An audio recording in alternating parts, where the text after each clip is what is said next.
Mubama mutabagala balungi ab'ekumi na kusinga 5256 kansubira muli bulungi yonna gye musinzira okubeera nga mundaba oba nga mumpuliriza. Olunaku olwali tugenda kutunuulira qualities z'osobola okutunuulira ng'onoonya omukyalo w'ewaka. Bw'oba onoonya mukazi wa kuwasa muva mu kunoonya feesi, muva mu kunoonya obubina, muva mu kunoonya figa.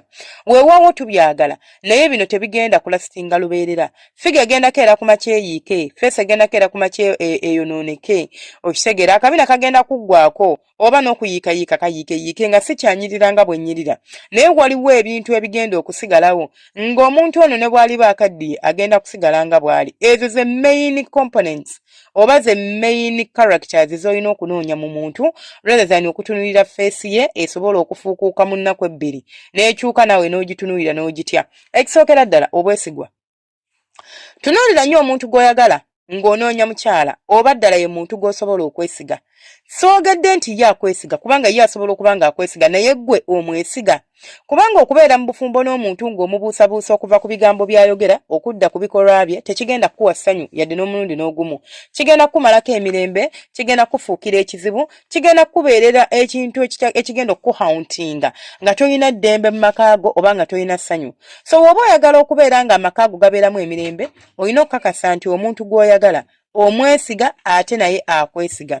Akabonero namba 2 oba ekintu kyolina okutunuulira oba okunoonya namba 2 kwe kubeera nti omuntu gw'oyagala. Akantu akalala kolina okubeera ng'onoonya mu mukyala gw'oyagala okufuula mukazi wo ye gwe mukwano. Omukwano oguli beyond ggwe. Abantu abasinga bwe tuba mu laavu golobooza nti laavu egenda koma ku ggwe omuntu. Bw'owasa omukazi nga kyagala bantu bo kiwano nga waakamufuna kigenda kubeerera kyangu. Naye nkukakasa omukwano omukyala wo gwakuyinako gusobola okkeera ku makya ne guggwaawo. Kati just imagine ng'omukwano gwa mukyala wo gwaggwaawo nga n'abantu bo wakyankalana nabo olw'omukyala. Omuntu nawaaba tayagala bantu bo nga tabaagala naye nga takikulaga oba kiriko kalekaleko. Naye waliwo omuntu atayagala bantu bo nga okukikulaga nti sibaagala saagala dde okubalaba yadde n'okubawuliza. Oyo omuntu taba na mukwano mugye aba bitter. Si omuntu gw'olinza okuwesa n'oteeka ewaka Katonda akuvaamu enkya n'okola ensobi ne wasanga ng'ofunisizza omuwala olubuto ebbali nga weetaaga okuleeta omwana ewaka. Osobola okumuleetera omuntu afaanaganako bw'atyo. Ebyo byonna byonna olina okubitunuulira.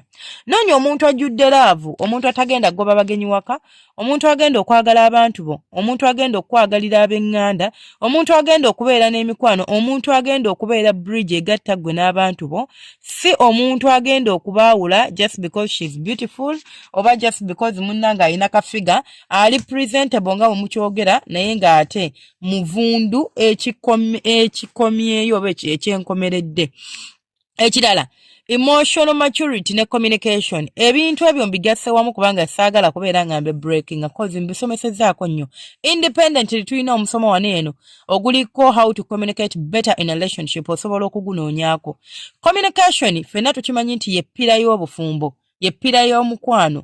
Y'emu ku ppira ze ziwaniridde oba y'emu ku mpagi eziwanirira abaagalana oba eziwanirira abafumbo. Naye osanga abantu nga muyina relationship gye mulimu oba nga muyina omukwano gwe mulimu gwe n'omwagalwawo. Ng'omukwano gwammwe in fact nga gusesa bwento bwe nniza okukyogera. Nga gusesa nga n'okaabya gukaabya. Nga gwa muntu gw'osobola okusinkana nti you communicate but you communicate nonsense. Oba si kyo temumanyi how to communicate. Communication goes all the way mpaka ku butakkaanya all the way okutuuka ku kuteesaganya n'okubeera nga tubuildinga obufumbo bwaffe oba omukwano gwaffe.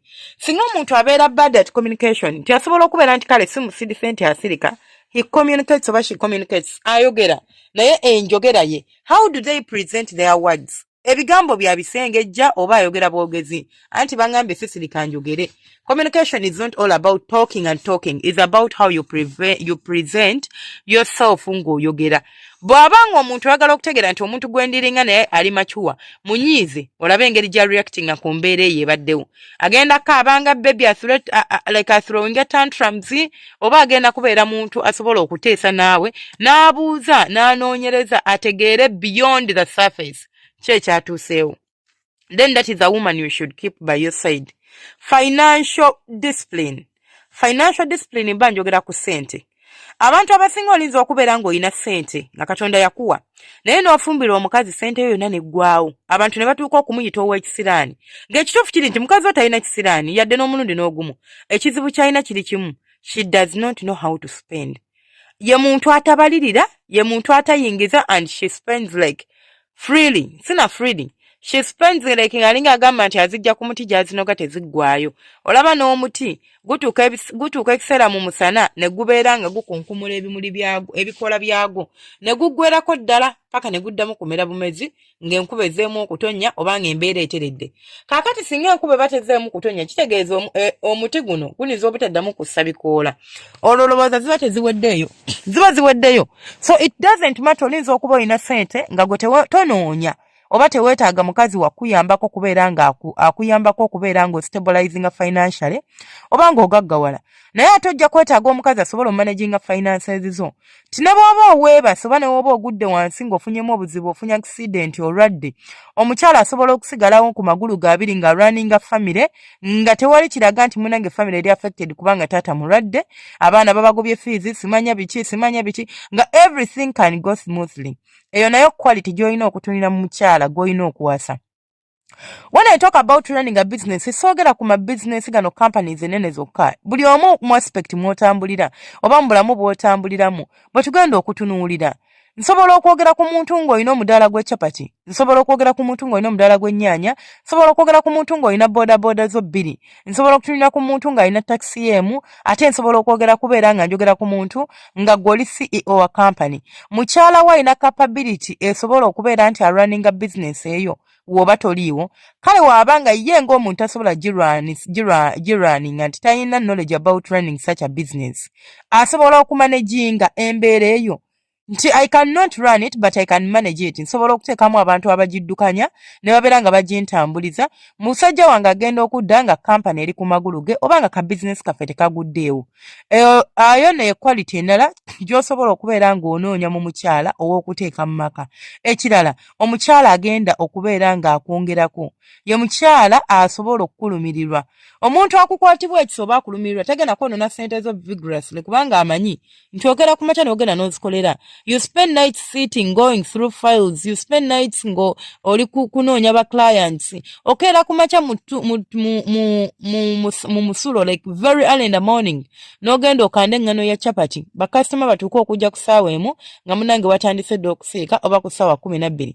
Weerekereza obuliri bwo kitegeeza ajja kuwa ekitiibwa, ajja kutegeera ssente y'omwagalwa wange si essente gy'osobola okgenda ng'othrowing around.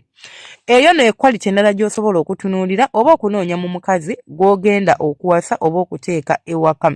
Ekirala kye tugenda okutunya kye tuyita shared values.